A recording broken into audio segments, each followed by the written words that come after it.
Bonjour, c'est Isabelle Giordano. Je vous invite à écouter La Voix des associations avec le nouveau podcast de la Fondation BNP Paribas.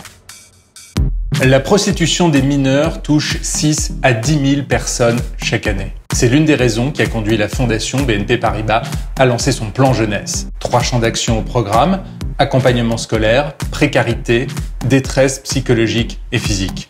Ces soutiens s'opèrent au travers d'associations auxquelles ce podcast donne la parole. Dans cet épisode consacré à la détresse psychologique et physique des jeunes, focus sur l'association Solfa avec son président Jean-Yves Morisset. Jean-Yves Morisset, vous êtes président de Solfa. À quelles difficultés sont confrontés les jeunes que vous aidez? Au-delà des difficultés, malheureusement, j'allais dire traditionnelles que nous rencontrons habituellement, et notamment de réinsertion sociale, le nouveau fléau vraiment sur lequel maintenant nous portons nos efforts, c'est la prostitution des jeunes mineurs qui touche, selon les statistiques, entre 6 et 10 000 personnes par an. Et en cette année 2021, dans un contexte de crise sanitaire, est-ce qu'il y a d'autres facteurs qui accentuent ce fléau de la prostitution des mineurs?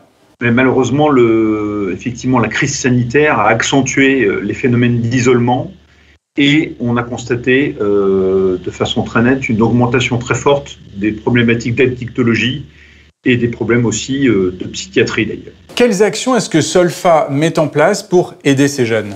Alors, Solfa est donc très active sur l'ensemble du territoire de Hauts-de-France.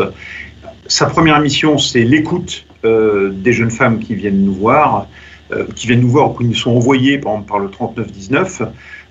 Donc, mission d'écoute et selon la difficulté rencontrée, mission d'accompagnement, de conseil et malheureusement d'hébergement, c'est-à-dire soit de l'hébergement d'urgence quand vraiment la situation le nécessite parce que la personne est vraiment en grande difficulté, soit d'hébergement à plus long terme pour des cas là aussi plus complexes, et cet hébergement peut aller de quelques mois à 1 ou 2 années.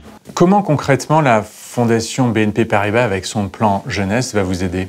Alors, nous sommes en train de travailler un projet assez innovant, puisque ce serait le premier en France, de centre d'accueil des jeunes mineurs en souhait de rupture de prostitution. Et donc nous avons pu investir un lieu au nord de l'île, donc dans la commune de Vambrochy. Et le Fonds Paribas pourra nous aider à investir ce lieu sur lequel nous souhaitons à la fois pouvoir mettre les mineurs en protection, leur offrir une reconstruction avec l'aide de professionnels et aussi une réinsertion économique avec des activités proches du monde agricole. Et je crois que c'est un lieu symbolique aussi pour l'association Solfa.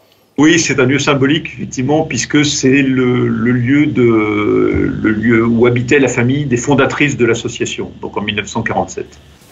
Dernière question, est-ce que vous pourriez partager avec nous une parole, une anecdote qui vous a particulièrement marqué?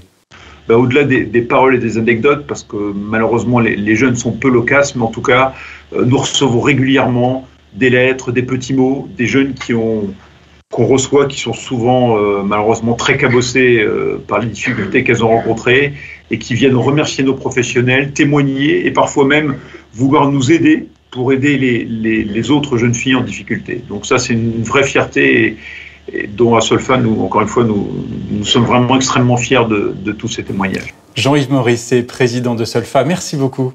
Merci à vous. S'engager, agir, soutenir, c'est l'action d'un mécène comme la Fondation BNP Paribas.